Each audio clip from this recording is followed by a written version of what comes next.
Querido amigo, hoje o nosso alvo é concluirmos o estudo do capítulo 11 da segunda carta de Paulo aos Coríntios. Eu quero que você abra a sua Bíblia, por gentileza. Os versículos são 16 até 33. É um texto longo, mas nós vamos conhecer em detalhes os sofrimentos que o apóstolo Paulo enfrentou na proclamação do Evangelho. O tema geral desses versos refere-se às marcas do sofrimento de Paulo por amor à igreja. Esse texto é um exemplo da insensatez de Paulo.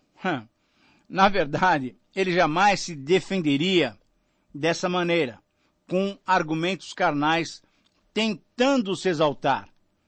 O ponto que ele quis ensinar aqui foi muito simples. Se os servos de Deus tivessem direito de se gloriar, como os falsos apóstolos faziam, ele bem poderia se defender e se gloriar acima de todos até. Mas, de fato, não temos o direito de nos exaltar. Paulo, então, quis demonstrar que a tolerância dos coríntios aos falsos mestres estava levando-os à escravidão espiritual, e eles não se apercebiam disso. Eles não tinham discernimento para perceberem isso. Então, diante disso, eu considero que essa frase pode formular bem o título que nós podemos dar a esse parágrafo. A insensatez usada para provar a verdade. Eu repito, a insensatez usada para provar a verdade. Novamente estamos diante dos argumentos muito contundentes em que Paulo se defende das acusações dos falsos mestres. E Paulo demonstra também, praticamente, como é que os seus objetivos na pregação do Evangelho de Cristo eram puros e desinteressados. Paulo usou, nesses versos, uma argumentação bem comum da época. Para combater os inimigos da sã doutrina, os inimigos da verdadeira religião, Paulo usou a apologética. A palavrinha é apologética. Na verdade, esse era um método de defesa da fé. Esse método foi muito usado nos primeiros séculos do cristianismo, quando surgiram muitas heresias que tentavam tirar a genuinidade do Evangelho e a pureza da fé que uma vez por todas foi dada aos santos, conforme Judas nos diz nos versículos 2 e 3. Paulo já tinha usado essa mesma palavra na sua primeira carta aos Coríntios, quando disse: a minha defesa perante os que me interpelam é esta. 1 Coríntios 9, 3. E Pedro também tinha usado essa mesma palavra quando nos disse: antes, santificai a Cristo no vosso coração como Senhor, estando sempre preparados para responder, ou então para defender, a todo aquele que vos pedir razão da esperança que há em vós. 1 Pedro 3,15. Esse era um tipo de discussão que se combatia ideias e conceitos errados. A apologética era uma metodologia, esse tipo de discussão em que se combatia ideias e conceitos. Então, se combatiam os conceitos errados e se expunha os verdadeiros princípios cristãos. Então, para reforçar essa defesa, Paulo então apelou para a insensatez dos falsos mestres para, através dela, mostrar aos coríntios que, mesmo não usando a sabedoria, ele era verdadeiro. E os demais eram, de fato, falsos mestres. Os adversários de Paulo se gloriavam das próprias qualidades, das próprias características e do discernimento que supostamente era superior ao seu. Paulo então diz claramente aos coríntios que se a questão era contar vantagem, ele então contaria. Se a questão era agir com insensatez, Pois quem se gloria a si mesmo é insensato, ele também ousaria gloriar-se, embora soubesse que isso era insensatez. Se era para agir insensatamente, ele também agiria insensatamente para tentar abrir os olhos dos coríntios para o perigo que corriam de serem escravizados espiritualmente por esses falsos apóstolos. Então, diante desse quadro, diante desses conceitos, eu creio que o princípio que podemos extrair do texto para aplicarmos em nossas vidas pode ser expresso nessa frase. Ao invés de gloriar-se em si mesmo, o verdadeiro ministro cristão gloria-se nos sofrimentos que o ministério proporciona. Essa é uma frase muito séria. Eu quero repeti-la agora com muita tranquilidade para que você possa anotar. Ao invés de gloriar-se em si mesmo, o verdadeiro ministro cristão, e vamos lembrar que todos nós cristãos somos ministros. Ok? Então vou repetir. Ao invés de gloriar-se em si mesmo, o verdadeiro ministro cristão gloria-se nos sofrimentos que o ministério proporciona. Então está embutido nessa frase a ideia de que o ministério vai nos causar, vai nos levar a sofrimentos. Esta é a verdade bíblica, querido amigo. Se somos ministros, se somos cristãos, se somos sérios com a palavra de Deus, com o Evangelho de Cristo, devemos saber que vamos enfrentar sofrimentos. Esse evangelho ufanista que se prega por aí não é correto. Temos que entender que se o nosso Senhor sofreu e morreu, certamente nós sofreremos também para expandirmos a proclamação do reino de Deus. Então, nesse texto, nós vemos 5 provas do sofrimento que o ministério proporciona. A primeira prova do sofrimento ministerial é ter que combater os adversários fazendo-se de louco. Realmente essa é uma prova, esse é um sofrimento que o ministério muitas vezes nos obriga a fazer. Versículos 16, 17 e 18. Paulo teve que se fazer de louco, de insensato, para combater com a mesma moeda os insensatos mestres. Nesses versos, por conta da insolência, por conta da loucura dos falsos apóstolos, Paulo se fez também de insensato para poder competir, para poder defender o seu procedimento. Na verdade, Paulo usou os seguintes argumentos em sua louca comprovação de que era um verdadeiro ministro de Cristo. Como veremos nos versículos seguintes, em sua loucura, ele tinha por base a sua genealogia, ele era de pura linhagem dos judeus. O seu trabalho, ele era um ministro de Cristo que tinha sofrido muito mais do que qualquer outro apóstolo. Por quê? Porque defendia uma fé genuína. E ele argumenta também que a sua preocupação para com as igrejas era um peso sobremodo grande sobre ele, que o levava muitas vezes ao sofrimento físico. Infelizmente, Paulo teve que usar desse recurso, fazendo-se insensato para combater na mesma moeda aqueles falsos apóstolos.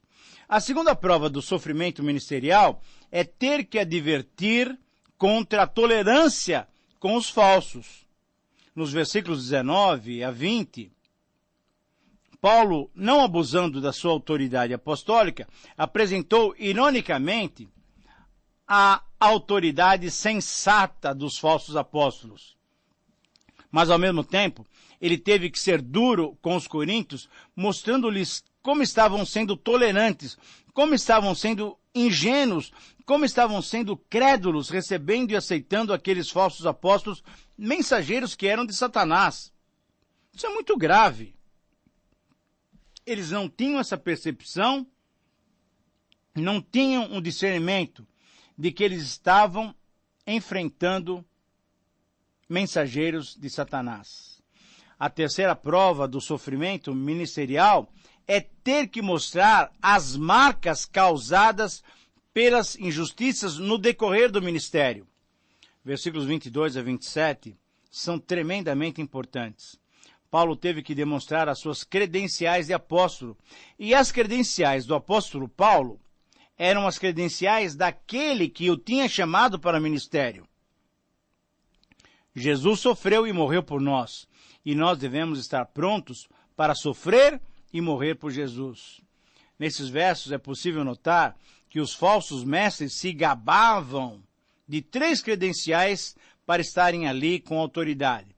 Porque eles se diziam o seguinte: ousados, descendentes de Abraão e ministros de Cristo. Mas essas credenciais, Paulo também tinha. E ele acrescentou outras credenciais para provar que ele sim era um verdadeiro ministro de Cristo. Na verdade, querido amigo, se você tiver a sua Bíblia aberta aí, você pode acompanhar, Paulo alistou 25 itens que serviam como suas credenciais, que serviam para comprovar o seu amor para com a igreja. Veja o versículo 23. Eles são da descendência de Abraão? Eu também sou. São ministros de Cristo? Eu também sou. Eu muito mais. Em trabalhos muito mais. Em muito mais prisões. Em açoites sem medida. Em perigos de morte muitas vezes. 5 vezes recebi dos judeus uma quarentena de açoites, menos 1. Fui 3 vezes fustigado com varas. 1 vez eu fui apedrejado. Em naufrágio 3 vezes. 1 noite e 1 dia passei na voragem do mar. Em jornadas muitas vezes. Em perigos de rios. Em perigos de salteadores. Em perigos entre patrícios. Em perigos entre gentios. Em perigos na cidade. Em perigos no deserto. Em perigos no mar. Em perigos entre falsos irmãos, em trabalhos e fadigas, em vigílias muitas vezes, em fome e sede, em jejuns muitas vezes, em frio e nudez. Querido amigo, essas são as credenciais de um verdadeiro apóstolo. E Paulo, então, teve que usar desse argumento para poder confrontar esses seus opositores. Então, agora, em 4º lugar, a 4ª prova do sofrimento ministerial é ter que se preocupar com a imaturidade da igreja. Versículos 28 e 29. Paulo teve que descrever o seu amor pelas igrejas. Pesava sobre ele a responsabilidade pelas igrejas gentias, pois tinha recebido do seu Senhor uma tremenda incumbência. Conforme nós já lemos lá em Atos 9, 15 e 16. Paulo se preocupava demais com seus filhos na fé. O pulsar do seu coração era completamente voltado para o bem e para o desenvolvimento das igrejas. Nesses versos 28 e 29, vemos o cuidado de Paulo para com as igrejas. Entre os pesos que ele suportava, Paulo achou mais difícil o peso da preocupação com as igrejas no caminho do desenvolvimento, no caminho do amadurecimento. Veja bem, ele não estava reclamando sobre o trabalho em si, nem do cansaço que ele sentia. Na verdade, ele tinha tanta compaixão que realmente ele sofria pelas pessoas, pelos seus irmãos. Em Gálatas, ele tinha dito que ele lutava, ele sofria até ver Cristo sendo formado neles. Era esse o coração de Paulo. Paulo sentiu as fraquezas e os escândalos dos irmãos em vários lugares, como se ele mesmo estivesse passando pelos mesmos problemas. Essa é uma prova do sofrimento ministerial. O cuidado, o carinho, o amor, o interesse genuíno pela Igreja de Deus. E a 5ª prova do sofrimento ministerial é ter que admitir a própria fraqueza. De fato, essa é uma prova muito importante. Nos versos 30 e 33, Paulo mostra exatamente essa 5ª prova. E ter que admitir a própria fraqueza é importante porque nos constrange, nos faz chegar no nosso devido lugar. Quem leva o ministério a sério, quem leva a vida cristã a sério, tem que admitir a sua própria fraqueza. Paulo teve que admitir que a única glória que ele tinha para apresentar, o único algo bom que ele tinha para mostrar, era a sua própria fraqueza. Essa convicção ele tinha, pois os olhos de Deus estavam sobre ele. Olha, querido amigo, quando nos comparamos com outros cristãos, ou quando nos comparamos com outras pessoas, aí nos achamos mais certos e mais justos do que elas. Nos achamos mais poderosos, achamos que temos feito um trabalho excelente. Mas quando nos comparamos, quando olhamos para Jesus, quando pedimos para Deus sondar o nosso coração, quando o Espírito Santo nos mostra o espelho verdadeiro, aí temos que admitir a nossa própria fraqueza e a nossa pecaminosidade, assim como aconteceu com Isaías. Você deve se lembrar de Isaías, capítulo 6, dos versículos 1 a 5. No capítulo 5 ele vinha falando, ai daqueles, ai daqueles, ai daqueles. Mas quando ele contempla, quando ele vê o Senhor no seu alto e sublime trono, ele fala, ai de mim, ai de mim. Ele tem que reconhecer que ele é pecador. Sim, Paulo nunca se gloriou nessas coisas. A única coisa dele que deu motivo para ele se gloriar, ele reconhecia, era a sua própria fraqueza. Quando enfrentou perseguições intensas, foi Deus que deu o livramento a ele. A fraqueza de Paulo e até a sua incapacidade de se defender, destacou o quê? Destacou a grandeza de Deus e do seu poder. E esse é o tema do início do capítulo 12. Quando nós admitimos a nossa fraqueza, nós ressaltamos, nós destacamos a grandiosidade do poder de Deus. Na época de Paulo, querido amigo, os falsos apóstolos aproveitavam os títulos que possuíam para explorar as comunidades por onde passavam. Paulo, sendo inteligente e observador, conforme vimos o seu procedimento em Atos 17, quando ele estava com os atenienses, ele usou as circunstâncias, ele usou a religiosidade daqueles atenienses para dizer quem ele era e a quem ele estava pregando.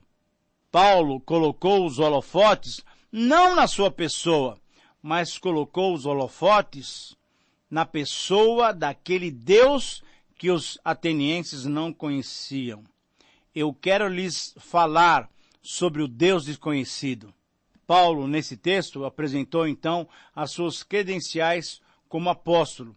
Fez comparações de si mesmo com os falsos apóstolos. No entanto, ele mesmo achou tal comparação uma verdadeira loucura. Mesmo entendendo ser necessária essa forma de se defender em vista da atitude tomada pelos coríntios, ele achava isso desprezível. Porque não é dessa maneira, nos ostentando, nos mostrando, é que vamos provar alguma coisa. A grande prova que nós temos de termos um ministério sério e comprometido com o Senhor, na verdade, é quando nós abrimos o nosso coração, a nossa vida, reconhecemos as nossas fraquezas e dependemos do Senhor para a realização do ministério. Temos, querido amigo, que ter convicção de que quando temos fé em Jesus e testemunhamos do seu amor, mesmo em meio às tribulações, mesmo com as nossas fraquezas, podemos saber que Deus pode nos usar para a sua honra e glória, porque o poder é dele. Foi Jesus mesmo quem disse, no mundo tereis aflições, mas eu venci o mundo. Realmente, ser cristão em todas as épocas é muito difícil. Aquele que tem compromisso sério com o Evangelho, aquele que não tem vergonha de testemunhar e tem o testemunho do Espírito Santo de que é do Senhor, esse pode testemunhar, pode se alegrar até nas suas próprias fraquezas, porque elas evidenciam o poder de Deus. Pela fé, essa pessoa, pela fé, esse cristão, sabe que o Senhor o ajudará naquele momento de luta difícil. E mesmo que ele venha a tropeçar, o Senhor estenderá sua mão para ele e o Senhor demonstrará o seu poder para ele. Tal como Paulo, que teve que sair num cesto para se livrar da prisão, Deus tem maneiras incríveis de nos libertar e demonstrar o seu poder. Confie no Senhor, você vencerá a tribulação que lhe ocorre agora. Como precisamos de homens como Paulo hoje. É triste observar a falta de humildade entre supostos apóstolos, ministros de Deus. Deus quer que você se glorie nele, que você se glorie na sua fraqueza, para que o poder dele seja então exaltado e seja manifesto. Querido amigo, que Deus te abençoe, que você possa ser uma luz no meio das trevas, no meio onde você está inserido. Glorifique a Deus. Só Ele merece todo o louvor, a honra e a glória. Um grande abraço, que Deus te abençoe e até o próximo programa.